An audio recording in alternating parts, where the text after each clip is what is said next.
Hello all, welcome to ప్రకృతి అందాలు. ఈరోజు ఫ్రెండ్స్ జీడి గింజలు కాలుస్తున్నాం ఫ్రెండ్స్. చూసారా ఫ్రెండ్స్ ఎలా కాల్చాలో.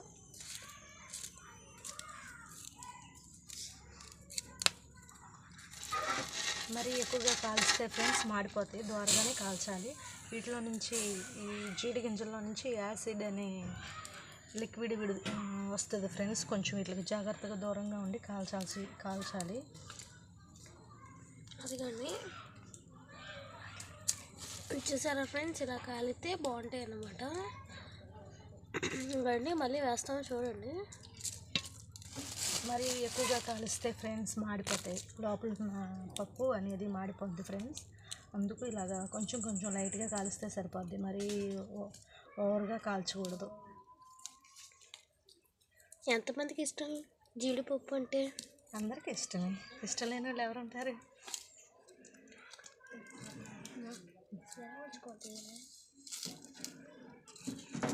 చూడండి ఫ్రెండ్స్, కొంచెం అయితే కాల్చేసాం అనమాట. ఇంకో కొన్నేమో వేసాము.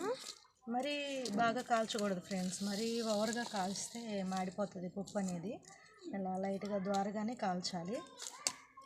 ఇలా కాల్చుకుంటా కాలిందాన్ని తీసేసి చక్కగా బయట తీసేయాలి. ఇలాగా కాల్చాలి ఫ్రెండ్స్. మా పిల్లలు అయితే బాగా లైక్ చేస్తారు ఇలా కాల్చి పెడితే.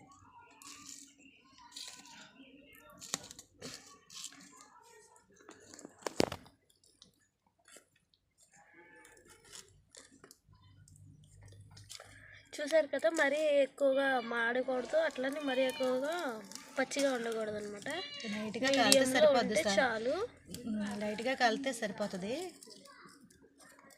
మళ్ళీ ఓవర్గా కుక్ చేస్తే లోపల ఉన్న పప్పు అనేది మాడిపోద్ది ఫ్రెండ్స్.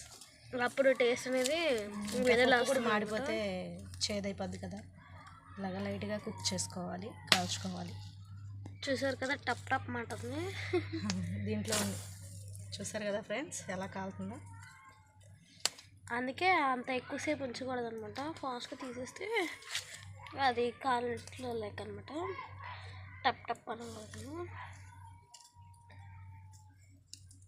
ఇలా లైట్గా కాలితే సరిపోద్ది ఫ్రెండ్స్, మరి ఓవర్గా కాల్చుకోకుండా ఇలా కాల్చితే సరిపోద్ది. కొన్ని అయితే కాల్చేసాం అన్నమాట.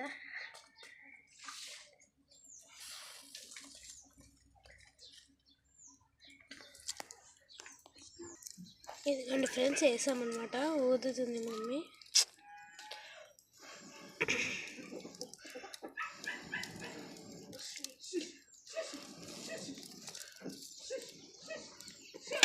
చూసారు కదా ఫ్రెండ్స్ ఎలా కాల్చుకోవాలి. అయితే పచ్చివి అయితే కర్రీ వండుకుంటారు ఫ్రెండ్స్, చాలా బాగుంటుంది. నేను నా చిన్నప్పుడు తినేదాన్ని, నాకు చాలా ఇష్టం ఇలాగ పచ్చివి కర్రీ వండుకుని తినడం అంటే. ఎంత బాగుంటుంది అంటే చికెన్ కర్రీ కన్నా బాగుంటుంది ఫ్రెండ్స్.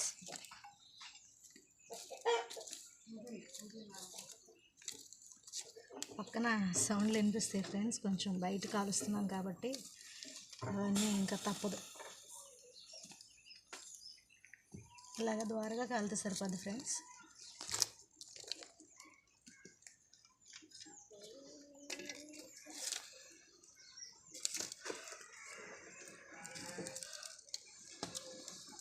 పల్లెటూరు అంటే ఇలాగ పల్లెటూరులో కాల్చుకుంటాము. అదే సిటీలో అంటే కాల్చిని ఇలాగ వేపి ఇస్తారు కదా, పప్పు కొనుక్కుంటాం కదా, అది వేరే టేస్ట్ ఉంటుంది. ఇలా పొయ్యిలో వేసి కాల్చినవి ఇంకా వెరైటీ టేస్ట్ ఉంటుంది. చాలా బాగుంటాయి ఫ్రెండ్స్, కాల్చి ఇలాగ పప్పు కొట్టినాక తింటే మంచి టేస్ట్ వస్తుంది. మరి ఓవర్గా కాల్చకూడదు ఫ్రెండ్స్, ఓవర్గా కాలిస్తే మాడిపోతే పప్పు చేదైపోతుంది, తినడానికి పనికిరాదు.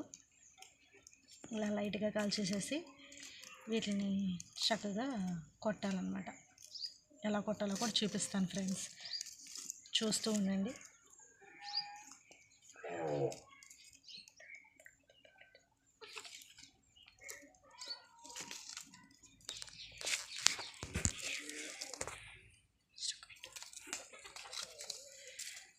సరే కదా ఫ్రెండ్స్, ఇలా దోరగా కాల్చాలన్నమాట. కాల్చిన వాటిని కొంచెం ఆరినాక మనం పప్పు కొట్టుకుంటాము.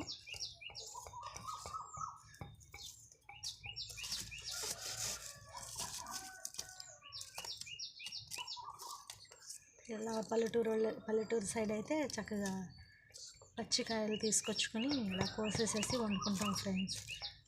కాకపోతే వేసవిలో సమ్మర్లో మాత్రమే దొరుకుతాయి పచ్చికాయలు.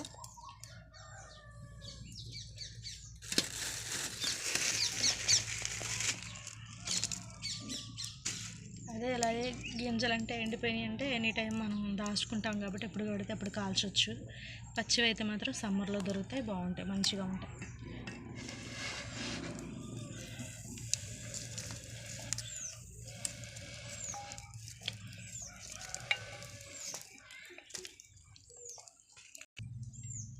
చూసారు కదా ఫ్రెండ్స్, ఇలాగ గిన్నెలోకి వేసుకున్నాను.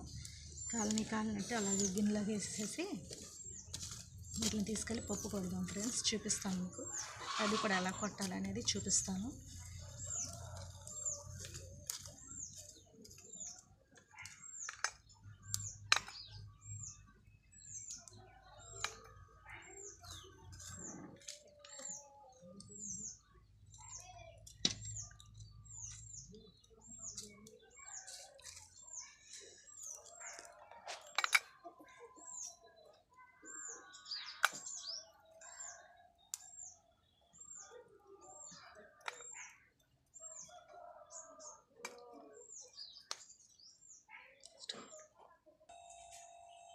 చూస్తున్నారు కదా ఫ్రెండ్స్, ఇలా కొట్టాలి. కాలుతుంది ఫ్రెండ్స్.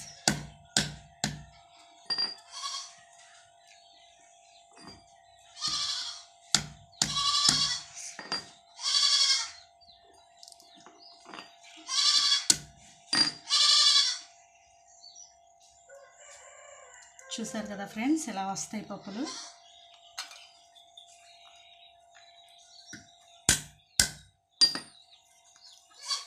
కొంచెం చేతులకి ఆయిల్గా మస్తు ఉంటుంది ఫ్రెండ్స్. క్లాత్తో తుడుచుకుంటా ఇలా కొట్టుకోవాలన్నమాట. ఇది ఇలా వస్తాయి.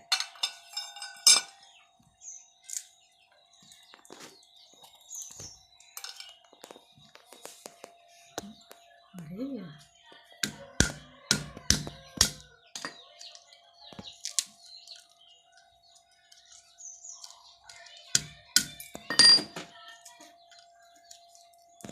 ఎక్కువసేపు ఆతాయి అట్ట.